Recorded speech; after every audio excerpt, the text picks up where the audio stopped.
بسم اللہ الرحمن الرحیم۔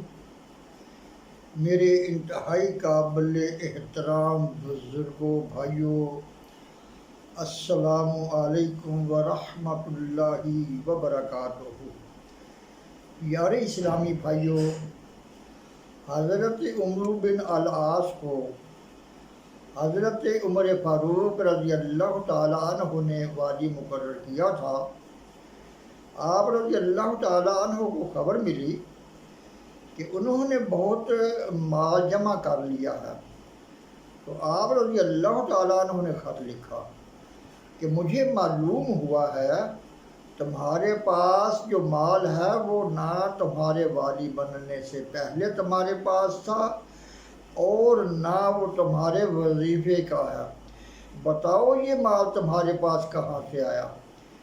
میرے پاس مہاجرین میں سے تم سے بہتر لوگ موجود تھے، لیکن میں نے تمہیں اس خیال سے والی مقرر کیا تھا کہ تم روپے پیسے سے بے نیاز رہو گے۔ فوراً لکھو کہ یہ مال کہاں سے آیا۔ عمر بن العاص نے جواب دیا، میں امیر المومنین کے خط کا مطلب سمجھ گیا۔ جس مال کا آپ رضی اللہ تعالیٰ عنہ نے ذکر کیا ہے اس کے بارے میں عرض ہے کہ ہم ایسی سرزمین میں رہتے ہیں جہاں چیزیں بہت سستی ہے، جنگیں کثرت سے ہوتی ہیں، اس وجہ سے وہ مال ہمارے پاس جمع ہو گیا ہے جس کی خبر آپ کو پہنچی ہے۔ خدا کی قسم اگر خیانت کرنا حلال بھی ہوتا تو بھی میں آپ رضی اللہ تعالیٰ عنہ کی خیانت نہ کرتا، جبکہ آپ رضی اللہ تعالیٰ عنہ نے میرے ذمہ امانت سپرد کر دی، کیونکہ ہمارا نسب ایسا ہے کہ جب ہم اس کا خیال کرتے ہیں تو خیانت کا خیال ہی نہیں آتا۔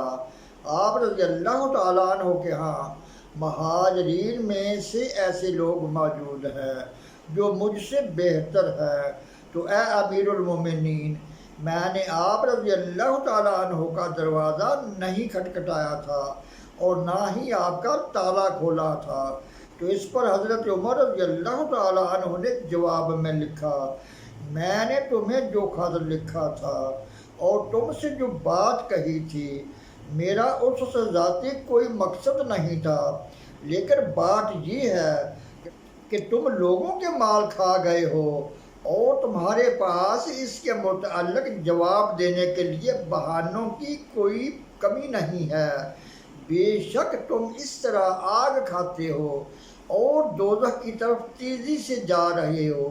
میں تمہاری طرف محمد بن مسلم کو بھیج رہا ہوں، اپنے مال کا آدھا حصہ اس کے حوالے کر دو۔ جب محمد بن مسلم مصر پہنچے تو عمر بن العاص نے ان کے لیے کھانا تیار کروایا اور انہیں کھانے کی دعوت دی، لیکن محمد بن مسلم نے انکار کر دیا اور کہنے لگے، یہ برائی کی ابتدا ہے۔ اگر تم میرے سامنے مہمان سمجھ کر کھانا رکھتے تو میں کھا لیتا، لیکن ایک مقرر کردہ افسر کی حیثیت سے امیر المومنین کے حکم سے آیا ہوں، اس لیے یہ کھانا اٹھا لو۔ پیارے اسلامی بھائیوں، اسی طرح ایک نوجوان کو چوری کے جرم میں آپ رضی اللہ تعالیٰ عنہ کے سامنے پیش کیا گیا۔ تحقیقات کے بعد آپ رضی اللہ تعالیٰ عنہ نے اس کا ہاتھ کاٹ دینے کا حکم دیا، تو اس nوجوان نے گڑ گڑا کر کہا کہ یہ میری پہلی چوری ہے، آئندہ ہرگز چوری نہیں کروں گا۔ تو آپ رضی اللہ تعالیٰ عنہ نے فرمایا، تم غلط کہتے ہو، اس سے پہلے تم نے کئی بار چوری کی ہے۔ مجرم نے بار بار انکار کیا، لیکن آپ رضی اللہ تعالیٰ عنہ یہی کہتے رہے کہ تم نے پہلے بھی چوریاں کی ہیں۔ آخر مجرم کو اقرار کرنا پڑا، اور اقرار کرنے کے بعد معافی مانگنے کی بجائے یہ پوچھا کہ اے امیر المومنین، آخر آپ رضی اللہ تعالیٰ عنہ کو کس طرح معلوم ہو گیا کہ میں پہلے بھی کئی چوریاں کر چکا ہوں، جبکہ ان چوریوں کا علم میرے اور خدا کے سوا کسی کو نہیں؟ آخر آپ رضی اللہ تعالیٰ عنہ نے کس طرح جان لیا؟ تو حضرت عمر فاروق رضی اللہ تعالیٰ عنہ نے جواب میں فرمایا، خداوند کریم کسی شخص کو اس وقت تک ذلیل نہیں کرتا جب تک اس کی برائی حد سے نہ بڑھ جائے۔ یعنی اسلامی بھائیوں، اسی طرح حضرت ابو بکر صدیق رضی اللہ تعالیٰ عنہ نے جب اپنے بعد حضرت عمر رضی اللہ تعالیٰ عنہ کو خلیفہ بنانے کا فیصلہ کیا تو کچھ لوگوں کو پریشانی ہوئی۔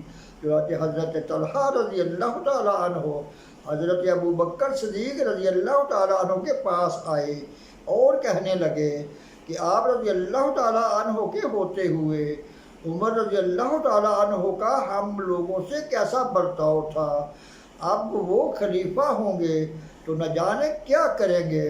آپ رضی اللہ تعالیٰ عنہ اب اپنے رب کے پاس جا رہے ہیں، یہ سوچ لے کہ خدا کو کیا جواب دیں گے۔ تو حضرت ابو بکر صدیق رضی اللہ تعالیٰ عنہ نے جواب میں فرمایا، میں اپنے رب سے کہوں گا کہ میں نے تیرے بندوں پر اس شخص کو افسر مقرر کیا ہے جو تیرے بندوں میں سب سے اچھا تھا۔ پیارے اسلامی بھائیوں، اسی طرح حضرت عمر رضی اللہ تعالیٰ عنہ خلافت کے تخت پر بیٹھے تو سب سے پہلے عراق کی مہم پر توجہ کی۔ انہوں نے جہاد کا عام اعلان کر دیا۔ اس موقع پر ابو عبیدہ رضی اللہ تعالیٰ عنہ نے اٹھ کر کہا، ہم جہاد کے لیے تیار ہیں۔ ابو عبیدہ رضی اللہ تعالیٰ عنہ رسول اللہ صلی اللہ علیہ وسلم کی صحبت میں نہیں رہے تھے، پھر بھی حضرت عمر رضی اللہ تعالیٰ عنہ نے انہیں سپہ سالار مقرر کر دیا۔ اس پر کچھ لوگوں کو اعتراض ہوا۔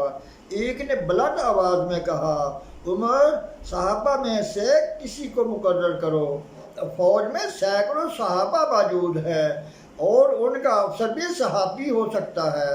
اس پر حضرت عمر رضی اللہ تعالیٰ عنہ بولے، ابو عبیدہ نے تم سب میں پہل کی ہے، لہذا یہی سپہ سالار ہوں گے۔ تاہم انہوں نے ابو عبیدہ کو صحابہ کا ادب کرنے اور ہر کام میں ان کا مشورہ لینے کا حکم دیا۔ ان کے عہد میں عراق پر جو حملہ ہوا اس نے ایران کو چکا دیا۔ چنانچہ پوران تخت نے خراسان کے گورنر کے بیٹے رستم کو اپنی فوجوں کا سپہ سالار مقرر کیا۔ رستم بہت ذہین تھا، لہذا تمام ایرانی اس کے جھنڈے تلے جمع ہو گئے۔ رستم نے ہر طرف اپنے آدمی جڑا دیے۔ انہوں نے مذہبی جوش دلا کر تمام ملک میں مسلمانوں کے خلاف بغاوت پھیلا دی، یہاں تک کہ ابو عبیدہ کے پہنچنے سے پہلے فرات کے تمام اضلاع میں ہنگامہ برپا کر دیا اور جو مقامات مسلمانوں کے قبضے میں آ چکے تھے ان کے ہاتھ سے نکل گئے۔ پوران تخت نے رستم کی مدد کے لیے ایک اور فوج تیار کی اور نرسی اور جاپان کو اس کے سپہ سالار مقرر کیے۔ جاپان عراق کا ایک مشہور رئیس تھا اور عرب سے اسے خاص دشمنی تھی۔ نرسی کرسا کا خالہ زاد بھائی تھا اور عراق کے بعض ضلع اس کی جاگیر میں تھے۔ یہ دونوں سپہ سالار دو مختلف راستوں سے عراق کی طرف بڑھے۔ ادھر ابو عبیدہ رضی اللہ تعالیٰ عنہ اور مسنہ حیرت تک پہنچ گئے کہ اتنے بڑے پیمانے پر تیاریوں کی اطلاع ملی۔ حالات کو دیکھتے ہی غفان کو حق آئے۔ جاپان غازہ پہنچ کر خیمہ زن ہوا۔ ابو عبیدہ رضی اللہ تعالیٰ عنہ نے اس اسلامی فوج کو سر و سامان سے آراستہ کیا اور خود حملہ کرنے کے لیے آگے بڑھے۔ غازن کے مقام پر دونوں فوجیں صف آرا ہو گئیں۔ جاپان کے لشکر کے دائیں اور بائیں جوشن شاہ اور مردان شاہ دو مشہور افسر تھے۔ دونوں بڑی ثابت قدمی سے لڑے لیکن شکست کھائی اور لڑائی کے دوران ہی گرفتار ہوئے۔ مردان شاہ کو قتل کر دیا گیا۔ جاپان بھی گرفتار ہوا لیکن وہ اس طرح بچ گیا کہ اسے جس سپاہی نے گرفتار کیا تھا وہ اسے پہچانتا نہیں تھا۔ جاپان نے اس سے کہا کہ مجھ سے 2 جوان غلام لے لو اور مجھے چھوڑ دو۔ اس نے منظور کر لیا۔ بعد میں جاپان کو لوگوں نے پہچان لیا۔ ایک غل مچ گیا کہ ہم ایسے دشمن کو چھوڑنا نہیں چاہتے، لیکن ابو عبیدہ رضی اللہ تعالیٰ عنہ نے کہا، اسلام میں بد عہدی جائز نہیں۔ جو بات ہو چکی ہے وہی ٹھیک ہے۔ ابو عبیدہ رضی اللہ تعالیٰ عنہ نے اس مارکے کے بعد کسکر کا رخ کیا جہاں نرسی فوج لیے پڑا تھا۔ قاسیہ کے مقام پر دونوں فوجیں آمنے سامنے ہوئیں۔ نرسی کے ہاتھ بہت لشکر تھا اور خود کسریٰ کے 2 ماموزاد بھائی بھی شامل تھے۔ یہاں بھی ایرانیوں کو شکست ہوئی۔ خرج اور فراون باروسما اور روابی کے رائج تھے، انہوں نے اطاعت قبول کر لی اور ابو عبیدہ رضی اللہ تعالیٰ عنہ کے لیے نہایت عمدہ کھانے پکوا کر بھیجے۔ انہوں نے پوچھا یہ سامان کل فوج کے لیے ہے یا صرف میرے لیے؟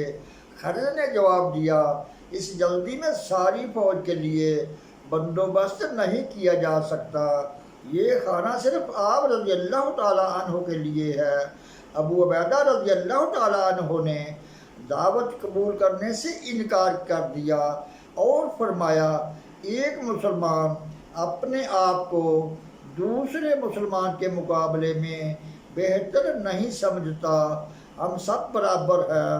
اللہ تعالیٰ سے دعا ہے درس و بیان کو سمجھنے، عمل کرنے، دوسروں تک پہنچانے کی توفیق عطا فرمائے۔ وما علینا الا البلاغ المبین۔